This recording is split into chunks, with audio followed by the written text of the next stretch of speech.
আল্লাহু আকবার, লা ইলাহা ইল্লাল্লাহ, আল্লাহু আকবার, আল্লাহু আকবার, ওয়ালিল্লাহিল হামদ।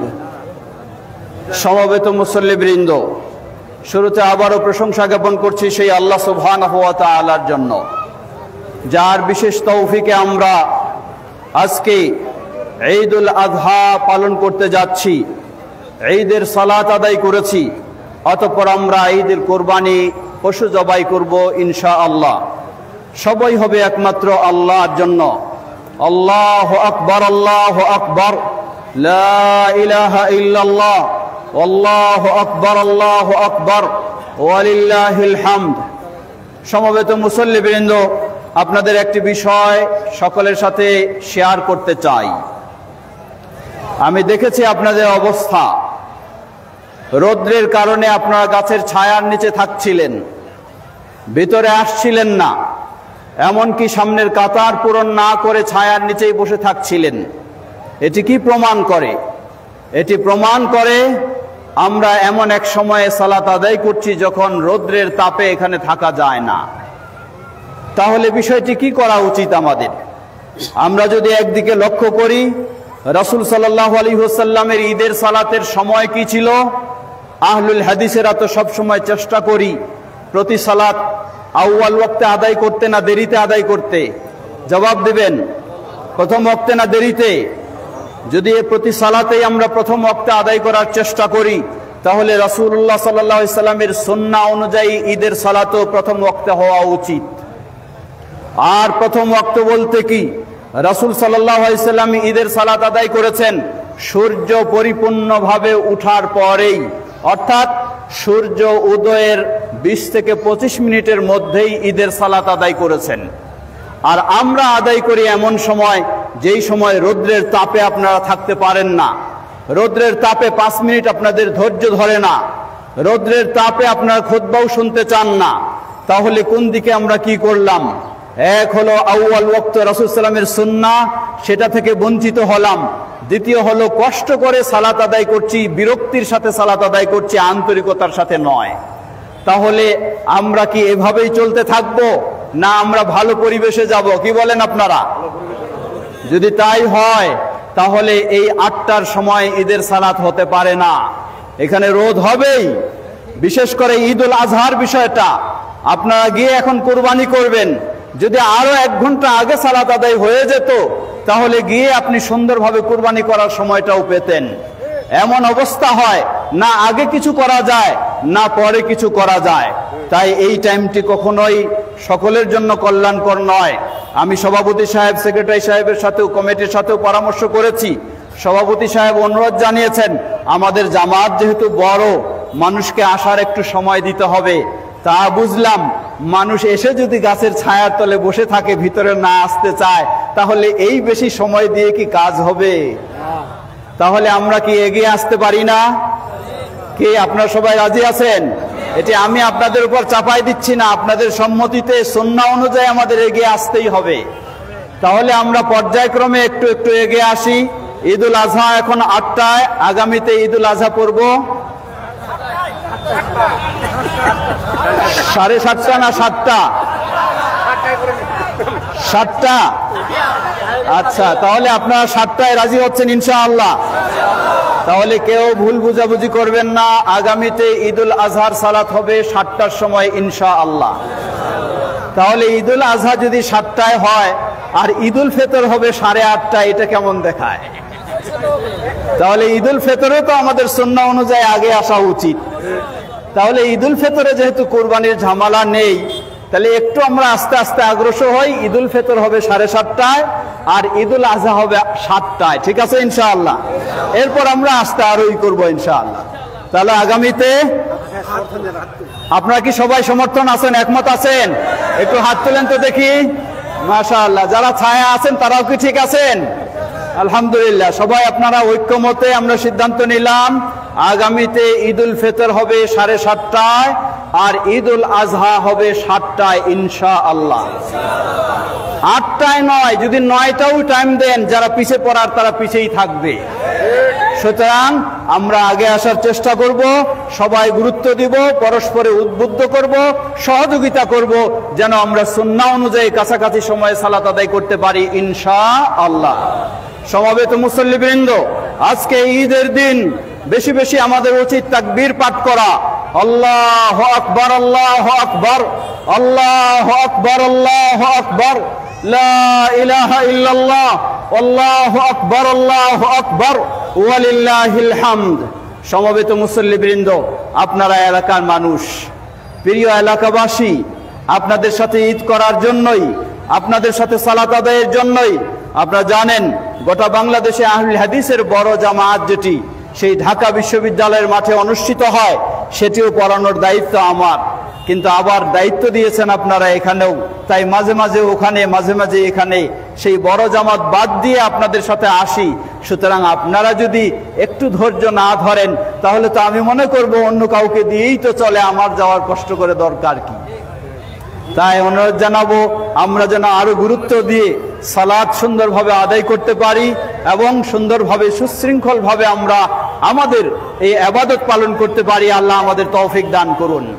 আল্লাহু আকবার, আল্লাহু আকবার, লা ইলাহা ইল্লাল্লাহ, আল্লাহু আকবার, আল্লাহু আকবার, ওয়ালিল্লাহিল হামদ। সমবেত মুসল্লিবৃন্দ, আজকে আমাদের প্রথম কাজ হলো ঈদের সালাত আদায় করা। ঈদের সালাতের পরে আমরা ফিরে যাব, ফিরে গিয়ে যাদের সামর্থ্য রয়েছে কুরবানির প্রস্তুত করেছেন তারা কুরবানি দেব। মনে রাখবেন, কুরবানির দিন শুধু আজকেই নয়, কুরবানি হলো 10 তারিখে, 11 তারিখে, 12 তারিখে, 13 তারিখের সূর্য অস্ত যাওয়ার পূর্ব পর্যন্ত কুরবানি করার সুযোগ রয়েছে। আজকে যদি আপনি পশু জোগাড় করতে পারেননি, অসুবিধা নেই, আগামীকালকেও করতে পারবেন, তারপরের দিন করতে পারবেন, 4 দিন সুযোগ রয়েছে। তবে উত্তম হলো প্রথম দিন করা। যাদের সামর্থ্য রয়েছে পরিবারের পক্ষ থেকে একটি প্রাণী কোরবানি দেব, সেই প্রাণী হতে পারে উট, হতে পারে গরু, হতে পারে ছাগল। একটি ছাগল একটি পরিবারের পক্ষ থেকেও যথেষ্ট এবং একজন ব্যক্তির পক্ষ থেকেও হতে পারে। কিন্তু একটি গরু বা একটি উট একটি পরিবারের পক্ষ থেকেও হতে পারে, আবার 7 শরীকেও অংশগ্রহণ করতে পারে, 7-এর পক্ষ থেকে তথা 7 পরিবারের প্রতিনিধিরাও অংশগ্রহণ করতে পারে। এভাবে আমরা কোরবানি করব। কোরবানি জবাই করব একমাত্র কার নামে? আল্লাহর নামে। বিসমিল্লাহে আল্লাহু আকবার বলে জবাই করব। অতঃপর এই কোরবানির পশু, এর গোশত আমরা খাবো, যারা কোরবানি দেব, প্রতিবেশীরা খাবে, আত্মীয় স্বজন খাবে এবং ফকির মিসকিন অসহায় দরিদ্র তাদের হক রয়েছে, তাদেরকে খাওয়াবো। কোরবানির ক্ষেত্রে মনে রাখতে হবে, কোরবানির পশু গোটাটাই হলো আল্লাহ সুবহানাহু ওয়া তাআলার জন্য। কোনো এর মাঝে বিক্রি করার সুযোগ নেই। বিক্রি করার সুযোগ নেই এর অর্থ কি? এর অর্থ হলো আপনি কষাই নিয়ে এসেছেন, গরু জবাই করে নিলেন, পারিশ্রমিক হিসাবে কোরবানির গোশত দিলেন, তাহলে যেন আপনি কোরবানির গোশতের কিছু অংশ বিক্রি করলেন। আপনি জবাই করে নিলেন, তাকে মাথাটা দিয়ে দিলেন, অথবা জবাই করে নিলেন, গোশত বানায় নিলেন, তাকে চামড়াটা দিয়ে দিলেন, অথবা পা গুলো দিয়ে দিলেন, আরো কিছু করলেন। এটি মূলত হলো কি, আপনি কিছু অংশ বিক্রি করে তাকে পারিশ্রমিক দিলেন। সুতরাং এটি রাসূল সাল্লাল্লাহু আলাইহি ওয়াসাল্লাম কঠিনভাবে নিষেধ করেছেন। কসাই বা যারা কাজ করবে, কাটাকাটি করবে, তাদেরকে পারিশ্রমিক হিসাবে কোরবানির কোনো অংশ দিয়ে দেওয়া যাবে না। আপনি আলাদাভাবে তাকে পারিশ্রমিক দিবেন। আর নরমালি খাওয়ার জন্য অন্যকে যেমন দেন, তাকেও আপনি খাওয়ার জন্য গোশত দিতে পারবেন, তাতে অসুবিধা নেই। কিন্তু কাজের বিনিময়ে কোনো কোরবানির কোনো অংশই আপনি দিতে পারবেন না। আল্লাহু আকবার, আল্লাহু আকবার, লা ইলাহা ইল্লাল্লাহ, আল্লাহু আকবার, আল্লাহু আকবার, ওয়ালিল্লাহিল হামদ। সমবেত মুসল্লিবৃন্দ, আজকে ঈদুল আযহা, এটি আমাদের মুসলিমদের জন্য ঈদের দিন। আপনি কি একটু লক্ষ্য করেছেন, পৃথিবীতে এমনও মুসলিম রয়েছে যিনি কুরবানির ঈদ কোথায়, আনন্দ কোথায়, তার ঘরে থাকার জায়গা নেই, তাকে হত্যা করা হচ্ছে। বাবাকে রেখে সন্তানকে হত্যা করা হচ্ছে, সন্তানকে রেখে বাবাকে হত্যা করা হচ্ছে, ঘর ভেঙে দেওয়া হচ্ছে, দেশ থেকে তাড়িয়ে দেওয়া হচ্ছে। সেই ফিলিস্তিনের নির্যাতনের কথা স্মরণ করুন। আল্লাহু আকবার। আল্লাহ তাদেরকে হেফাজত করুন, আল্লাহ তাদেরকে সংরক্ষণ করুন, তাদেরকে ঈমানের উপর ধৈর্য ধারণ করে থাকার তৌফিক দান করুন। সেই ঘাতক সন্ত্রাসী ইহুদিদেরকে, তাদের ষড়যন্ত্রে আল্লাহ তাদেরকে ধ্বংস করে দিন। সমবেত মুসলিম বৃন্দ, সুতরাং আল্লাহর কৃতজ্ঞতা প্রকাশ করুন। আপনি অত্যন্ত সুন্দরভাবে রয়েছেন, ইবাদত করার সুযোগ পেয়েছেন, দিন জীবনযাপন করার সুযোগ পেয়েছেন। অতএব এরপরেও যদি আল্লাহর কৃতজ্ঞতা প্রকাশ না করি, আল্লাহর পথে চলার চেষ্টা না করি, তাহলে তো আল্লাহ আমাদেরকে বিপদ থেকে মুক্ত রাখবেন না। আল্লাহ আমাদের সে তৌফিক দান করুন। আল্লাহু আকবার, আল্লাহু আকবার, লা ইলাহা ইল্লাল্লাহ, আল্লাহু আকবার, আল্লাহু আকবার, ওয়া লিল্লাহিল হামদ। সমবেত মুসল্লিবৃন্দ, মনে রাখবেন, সামাজিকভাবে আমরা বসবাস করি। মানুষের এটি একটি অন্যতম বৈশিষ্ট্য হলো আমরা সামাজিক জীব, আমরা সামাজিক মানুষ। সমাজে বসবাস করতে হবে, একে অপরের সাথে মিলে থাকতে হবে। কিন্তু সমাজে বসবাস করতে হলে কতগুলি বিষয় খেয়াল রাখতে হবে। ইসলাম আমাদেরকে সেই আদর্শ শিক্ষা দিয়েছে। আজকে আমরা প্রতিহিংসা পরায়ণ হয়েছি। একজন আরেকজনের কিভাবে প্রতিশোধ নিতে পারি, একজন আরেকজনের পিছনে কিভাবে লাগতে পারি, একজন আরেকজনের কিভাবে ক্ষতি করতে পারি, সেই চিন্তাটাই আমরা বেশি করি। মনে রাখবেন, আজকে কুরবানির পশু আপনি জবাই করে ফেললেন, কোন দিন আপনাকে বিদায় নিয়ে চলে যেতে হবে এইভাবে। কতই সুন্দর আপনি হেসে খেলে থাকবেন, আনন্দের সাথে থাকবেন, পয়সার অভাব নেই, সম্পদের অভাব নেই, ক্ষমতার অভাব নেই, কিন্তু কোন দিন দেখবেন আপনি আপনার ঘরেও থাকার আপনার ক্ষমতা নেই। স্মরণ করুন সেই আল্লাহ সুবহানাহু ওয়া তাআলাকে, তিনি আমাদের সব কিছুর মালিক। অতএব সেই আল্লাহকে ভয় করে আমাদেরকে দুনিয়ার জীবন অতিবাহিত করতে হবে। আমাদের আসল টার্গেট হলো আখিরাত। দুনিয়ার জীবনে যত ভালোভাবে চলবো, আল্লাহকে খুশি করে চলবো, আল্লাহর সন্তুষ্টির পথে চলবো, আখিরাত আমাদের ততই উন্নত হবে, ততই সুন্দর হবে। আল্লাহ আমাদের সে পথে অগ্রসর হওয়ার তৌফিক দান করুন। আল্লাহু আকবার, আল্লাহু আকবার, লা ইলাহা ইল্লাল্লাহ, আল্লাহু আকবার, আল্লাহু আকবার, ওয়া লিল্লাহিল হামদ। সমবেত মুসল্লিবৃন্দ, একজন মুসলিম হিসাবে আমার কমপক্ষে আমার জন্য ফরজ ইবাদত হলো প্রতিদিন 5 ওয়াক্ত সালাত। সালাত যদি আমার না থাকে, আমার মুসলিম পরিচয় দেওয়ার অধিকার নেই। আল ফারকু বাইনাল আবদি ওয়াল কুফরি তারকুস সালাহ। একজন মুসলিম আরেকজন অমুসলিম কাফের, উভয়ের মাঝে পার্থক্য হলো সালাত বর্জন করা। সালাত বর্জন তো ইসলাম থেকে বের হয়ে যাবেন, সালাত রয়েছে তো মুসলিম থাকবেন। তাই প্রতিটি ব্যক্তির, আমাদের দায়িত্বশীলের কর্তব্য হলো নিজেরা সালাত আদায় করব, পরিবারের সকল সদস্যদেরকে নামাজি বানানোর চেষ্টা করব ইনশাআল্লাহ। আল্লাহু আকবার, আল্লাহু আকবার, লা ইলাহা ইল্লাল্লাহ, আল্লাহু আকবার, আল্লাহু আকবার, ওয়া লিল্লাহিল হামদ। সেই সাথে স্মরণ রাখবেন, আল্লাহ রাব্বুল আলামিন আপনাকে সম্মানিত করেছেন, আহলুল হাদিস হওয়ার তৌফিক দান করেছেন। আহলুল হাদিস মানেই মানুষেরা যেমন কাকের ঠকরের মতো সালাত আদায় করে, আপনি সেইভাবে সালাত আদায় করবেন তা হতে পারে না। আপনার সালাত হবে নবী মুহাম্মদ সাল্লাল্লাহু আলাইহি ওয়াসাল্লামের শেখানো সঠিক পদ্ধতি অনুযায়ী। তিনি বলেন, সাল্লু কামা রাআইতুমুনি উসাল্লি, তোমরা সালাত আদায় করো ঠিক সেভাবে যেভাবে তোমরা আমাকে সালাত আদায় করতে দেখেছো। অতএব আমাদের প্রতিটি অভিভাবকের দায়িত্ব হবে, কর্তব্য হবে, আমরা খাঁটি আহলুল হাদিস হব। আমাদের নতুন প্রজন্ম, আমাদের সন্তানদেরকেও খাঁটি আহলুল হাদিস বানিয়ে আমরা জান্নাত নিশ্চিত করার চেষ্টা করব ইনশাআল্লাহ। আল্লাহু আকবার, আল্লাহু আকবার, লা ইলাহা ইল্লাল্লাহ, আল্লাহু আকবার, আল্লাহু আকবার, ওয়া লিল্লাহিল হামদ। সমবেত মুসল্লিবৃন্দ, আপনারা জানেন আমাদের এই ঐতিহ্যবাহী মাদ্রাসা, এখানে এই মাদ্রাসা রয়েছে, পাশে রয়েছে আমাদের আরেকটি মাদ্রাসা, মাদ্রাসাতুল হুদা আল ইসলামিয়া সালাফিয়া। এখানে বোর্ডের সিলেবাস অনুযায়ী, সম্ভব অনুযায়ী সেভাবেই পড়ানো হয়। কিন্তু মাদ্রাসাতুল হুদা আল ইসলামিয়া সালাফিয়া আহলুল হাদিস সঠিকভাবে গড়ে তোলার জন্য যেই সিলেবাস দরকার, বাংলাদেশ আহলে হাদিস তালিমি বোর্ড, জমিয়তে আহলে হাদিসের সেই বোর্ডের অধীনে সেই সিলেবাসের আলোকে সেখানে পড়ানো হয়, যেখানে যোগ্য আহলুল হাদিস আলেম তৈরি করা হয়। তাই আমরা সেই প্রতিষ্ঠানের প্রতি, এটার প্রতিও সুদৃষ্টি রাখবো, সেটার প্রতি আমরা সুদৃষ্টি রাখবো। বিশেষ করে আপনারা জানেন আপনাদের সন্তানেরা হাজার হাজার ছাত্র ছাত্রী সেখানে পড়ালেখা করছে, আলহামদুলিল্লাহ। সবই তো আপনাদের সহযোগিতা, সবই তো আপনাদের অবদান। এই অবদান যেন আরো বেশি হয় সেটি আমরা চেষ্টা করব। আল্লাহ আমাদের সে তৌফিক দান করুন। আল্লাহু আকবার, আল্লাহু আকবার, লা ইলাহা ইল্লাল্লাহ, আল্লাহু আকবার, আল্লাহু আকবার, ওয়া লিল্লাহিল হামদ। সমবেত মুসল্লিবৃন্দ, সবাই, বিশেষ করে যারা ঢাকার দিকে থাকে, তারা ঈদের উপলক্ষে সবাই ঢাকার থেকে বাড়ির দিকে ফিরছে। বিভিন্ন মিডিয়ায় খবর তো এখন গোপন থাকে না, ঘটার সাথে সাথে অনলাইনে, মোবাইলে আপনি খবর পেয়ে যাচ্ছেন। আপনাদের মাঝে যারা গামছা নিয়ে যাচ্ছেন, এই মাঠের সংস্কার এবং বিভিন্ন কাজের সহযোগিতা আপনারা করবেন। সাধ্যপক্ষে সকলে বেশি বেশি সহযোগিতা দেওয়ার চেষ্টা করবেন। সমবেত মুসল্লিবৃন্দ, যা বলছিলাম, বহুজন ঢাকা থেকে ফিরছেন বাড়ির দিকে, কিন্তু কতজন রাস্তায় হারিয়ে যাচ্ছেন, বাড়িতে ফেরার সুযোগ হয়নি। এই সংবাদগুলি তো আমরা ঘরে বসে পাচ্ছি। আপনি তো সেই ব্যক্তি, আল্লাহ আপনাকেও নিয়ে নিতে পারতেন রাস্তায়, কিন্তু আল্লাহ আপনাকে পৌঁছার সুযোগ করে দিয়েছেন। আলহামদুলিল্লাহ, স্মরণ করুন আল্লাহ। আপনি তো সেই পরিবারের মানুষ, বহু পরিবার ঈদের দিনে শোকের পরিবার হিসাবে যাপন করছে, কিন্তু আপনার পরিবারে তো শোকের পরিবার হয়নি, আল্লাহ শান্তির সুখের পরিবার দিয়েছেন। আলহামদুলিল্লাহ। অতএব আল্লাহকে স্মরণ করুন, আল্লাহর দিন মেনে চলার চেষ্টা করুন। বিশেষ করে আজকে এই ঐতিহ্যবাহী ঈদের মাঠে ছোটবেলাও এসেছি, তখন থেকে দেখি আমরা অনেক ব্যক্তিকে দেখতাম।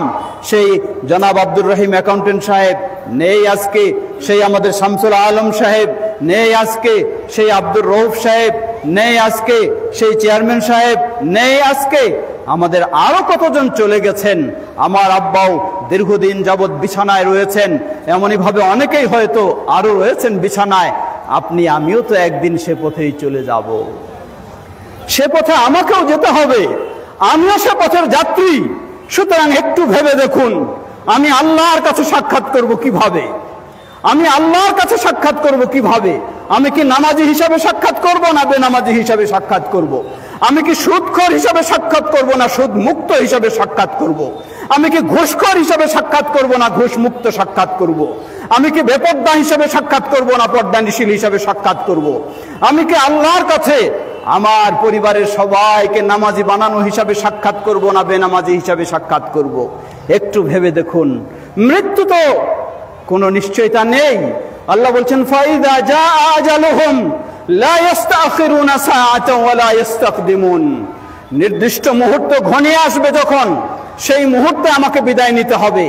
আমি যদি বলি আমার বৃদ্ধ বাবা মা অপেক্ষা করছে, তাদের সবার কেউ নেই, হয়তো বৃদ্ধ বাবা মাকে বিছানায় রেখে আমাকে আগে বিদায় নিতে হবে।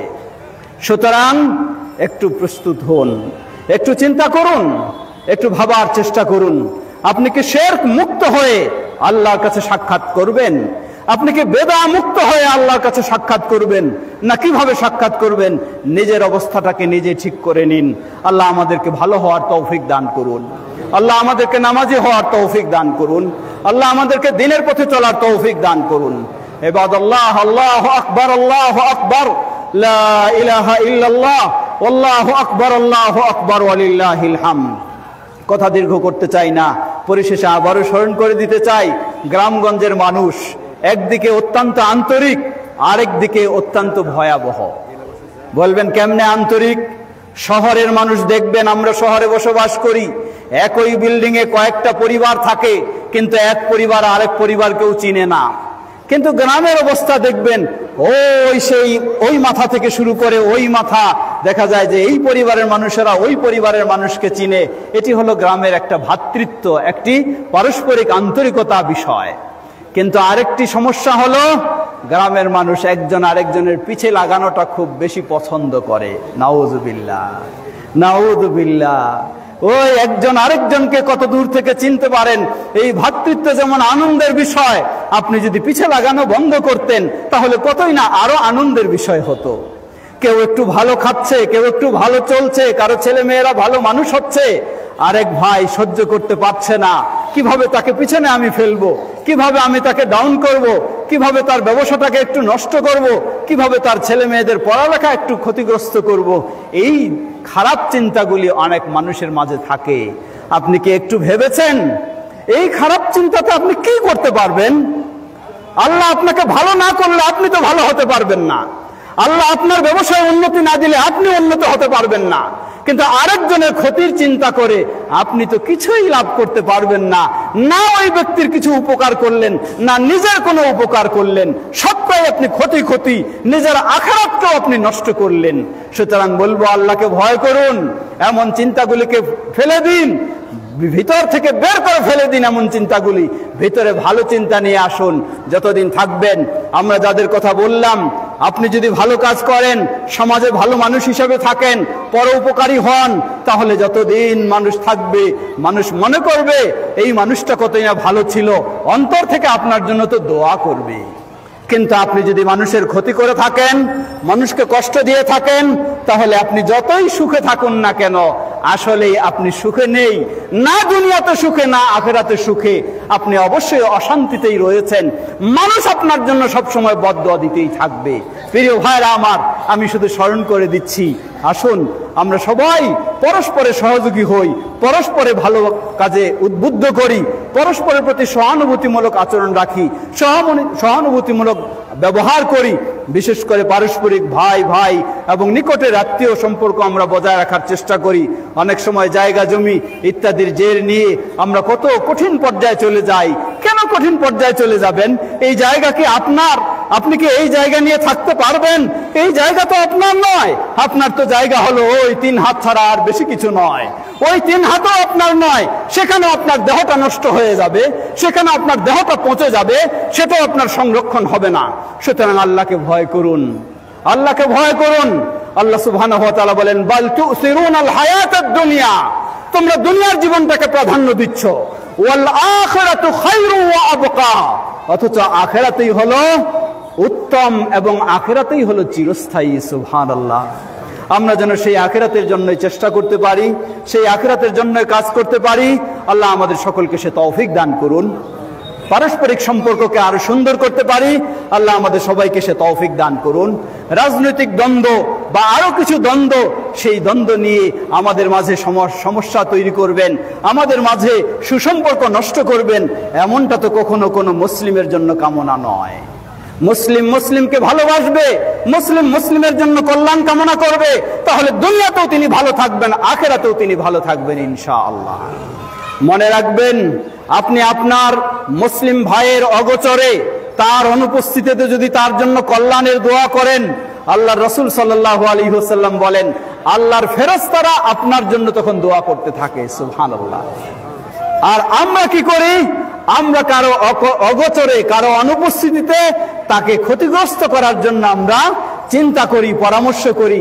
লা হাওলা ওয়ালা কুওয়াতা ইল্লা বিল্লাহ। জেনে নিন, সেই ক্ষতি আপনাকেও ক্ষতির সম্মুখীন হতে হবে। অপরপক্ষে আপনি যদি একজন মুসলিম ভাইয়ের অনুপস্থিতিতে তার জন্য কল্যাণের দোয়া করেন, আল্লাহ সুবহানাহু ওয়া তাআলা বলেন যে আল্লাহর ফেরেশতারা আপনার জন্য কল্যাণের দোয়া করতে থাকবেন। আমরা সেই পথেই অগ্রসর হব, সেই পথেই চলব, পারস্পরিক সম্পর্ক আরো সুন্দর করার চেষ্টা করব, আমাদের সন্তানদেরকে নামাজি সন্তান হিসাবে, আদর্শ সন্তান হিসাবে গড়ে তোলার চেষ্টা করব। আল্লাহ আমাদের সকলকে সে তৌফিক দান করুন। সমবেত মুসল্লিবৃন্দ, আল্লাহু আকবার, আল্লাহু আকবার, লা ইলাহা ইল্লাল্লাহ, আল্লাহু আকবার, আল্লাহু আকবার, ওয়ালিল্লাহিল হামদ। আমরা সবাই আহলুল হাদিস, বাংলাদেশে আহলুল হাদিসদের একমাত্র মূল সংগঠন বাংলাদেশ জমিয়তে আহলুল হাদিস এবং জমিয়ত সুবহানে আহলুল হাদিস, তারা যেভাবে দাওয়াতি কাজ করে যাচ্ছে, আমরা সকলেই যেখানে রয়েছি তাদের সাথে ঐক্যবদ্ধ হয়ে আমরাও সেভাবে কাজে এগিয়ে যাব। আল্লাহ আমাদের সকলকে সে তৌফিক দান করুন। ইবাদাল্লাহ রাহমাকুমুল্লাহ, আল্লাহুম্মা সাল্লি আলা মুহাম্মদ ওয়া আলা আলি মুহাম্মদ কামা সাল্লাইতা আলা ইব্রাহিম ওয়া আলা আলি ইব্রাহিম ইন্নাকা হামিদুম মাজিদ। اللهم بارك على محمد وعلى آل محمد كما باركت على إبراهيم وعلى آل إبراهيم إنك حميد مجيد. اللهم ارض عن الخلفاء الراشدين وعن سائر أصحاب نبيك الكريم. اللهم أعز الإسلام والمسلمين واخذل الكفرة والمشركين ودمر ديارهم. হে আল্লাহ, বিশ্বের সকল সর্বক্ষেত্রে ইসলাম ও মুসলিমদেরকে সমুন্নত করুন, মুসলিমদেরকে কোরআন সুন্নাহর আলোকে ইসলামের পথে চলার তৌফিক দান করুন। আমাদের মাঝে উপস্থিত অনুপস্থিত যারা অসুস্থ রয়েছেন, আল্লাহ সকল অসুস্থ ব্যক্তিদেরকে পরিপূর্ণ সুস্থতা দান করুন। আমরা জানি, আমি যেটি আগেও বলেছি, আমার আব্বা তিনি বিছানায় দীর্ঘদিন যাবৎ খুবই কঠিন অবস্থায় রয়েছেন। এই ধরনের হয়তো অনেকের ঘরেও রয়েছেন, যেটি আমি জানি না। আল্লাহ, অনেক অসুস্থ ব্যক্তির পক্ষ থেকে দোয়াও চাওয়া হয়েছে। আল্লাহ আমাদের সকল অসুস্থদেরকে পরিপূর্ণ সুস্থতা দান করুন, তাদের অসুস্থতার মধ্য দিয়ে তাদের ভুল ত্রুটিগুলিকে ক্ষমা করে দিন। আর আমাদের অনেক প্রিয়জন যারা বিদায় নিয়ে চলে গেছেন, কারো বাবা, কারো মা, কারো ভাই বোন, প্রিয়জন, আল্লাহ সেই মুসলিমদের ভুল ত্রুটি ক্ষমা করে তাদেরকে জান্নাতুল ফেরদাউস নসিব করুন। আল্লাহ তাদেরকে সেই জান্নাতুল ফেরদাউস নসিব করুন। বিশেষ করে এই প্রতিষ্ঠান, এই ঈদগাহের পিছনে যারা অবদান রেখেছেন, আজকে তারা আমাদের মাঝে নেই। আল্লাহ তাদের সকল ভুল ত্রুটি ক্ষমা করে তাদেরকে এর বিনিময়ে জান্নাতুল ফেরদাউস নসিব করুন। আমরা যেন গোটা জীবন ঈমানের উপরে থাকতে পারি, ঈমানের পথে চলতে পারি, আল্লাহ আমাদের জন্য সেটি সহজ করে দিন। আমাদের স্নেহের সন্তানদেরকে যেন ইসলামের আলোকে গড়ে তুলতে পারি, আল্লাহ সে তৌফিক আমাদেরকে দান করুন। আমাদের মাঝে যারা বিপদগ্রস্ত, যারা সমস্যায় রয়েছে, আল্লাহ তাদেরকে বিপদ থেকে, সমস্যা থেকে মুক্তি দান করুন। আমাদের এই দেশকে সকল সমস্যা থেকে মুক্ত করুন, এই দেশকে সকল বিপদ থেকে আল্লাহ মুক্ত করুন, এই দেশকেও সকল ষড়যন্ত্র থেকে আল্লাহ মুক্ত করুন, এই দেশকে কোরআন সুন্নাহর পথে আল্লাহ এগিয়ে নেওয়ার তৌফিক দান করুন। আমরা যেন গোটা জীবন পরস্পরে আন্তরিকতার সাথে ঈমানি ভালোবাসায় জীবন যাপন করতে পারি, আল্লাহ আমাদের সকলকে সে তৌফিক দান করুন। রব্বানা আতিনা ফিদ দুনিয়া হাসানাতাও ওয়া ফিল আখিরাতি হাসানাতাও ওয়া কিনা আযাবান নার। রব্বানা লা তুযিগ কুলুবানা বা'দা ইয হাদাইতানা ওয়া হাব লানা মিন লাদুনকা রাহমা ইন্নাকা আনতাল ওয়াহ্হাব। রব্বানা ইন্নানা আমান্না ফাগফির লানা যুনুবানা ওয়া কিনা আযাবান নার। আল্লাহুম্মা ইগফির লানা ওয়া লিওয়ালিদাইনা ولجميع المؤمنين والمؤمنات والمسلمين والمسلمات. ربنا ظلمنا أنفسنا وإن لم تغفر لنا وترحمنا لنكونن من الخاسرين. سبحان ربك رب العزة عما يصفون وسلام على المرسلين والحمد لله رب العالمين. سبحانك اللهم وبحمدك واشهد ان لا اله الا انت واستغفرك واتوب اليك. والسلام عليكم ورحمة الله.